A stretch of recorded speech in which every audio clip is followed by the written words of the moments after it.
जय श्रीकृष्ण दोस्तांनो. आज आपण 27वा श्लोक पाहत आहोत. प्रकृतेः क्रियमाणानि गुणेः कर्माणि सर्वशः अहंकार विमूढात्मा कर्ताहमिति मन्यते.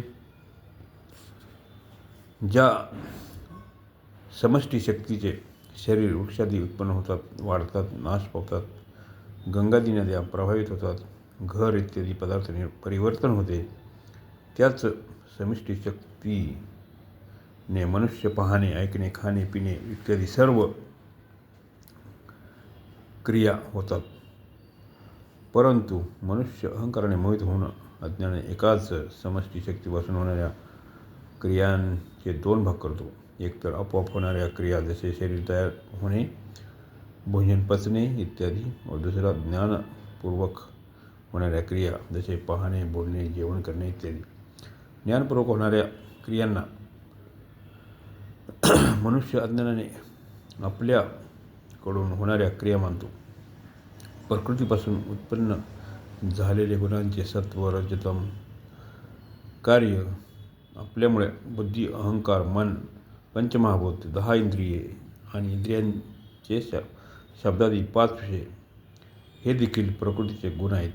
उपरोक्त पदापासून भगवान स्पष्ट करतात की संपूर्ण क्रिया, मग त्या समष्टीच्या असोत वा व्यष्टीच्या असोत, प्रकृती गुणांद्वारेच केल्या जातात, स्वरूपाकडून नव्हे. अहंकार विमूढात्मा. अहंकार ही अंतःकरणाची एक वृत्ती आहे.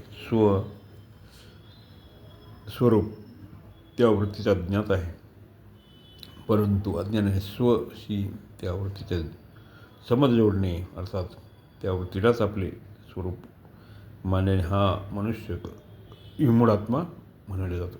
ज्याप्रमाणे शरीर इदम हे आहे, तसेच अहंकारही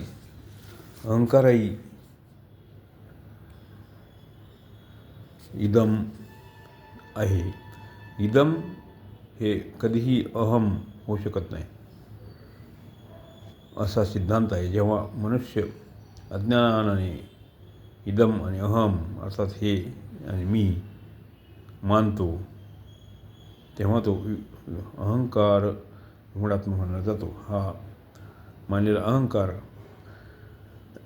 क्रिया केल्याने नाहीसा होत नाही, कारण क्रिया करण्याविषयी देखील अहंकार राहतो.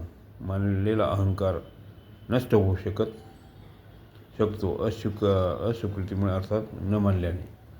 अशा प्रकारे 27व्या श्लोकाचा अर्थ इथे संपत आहे.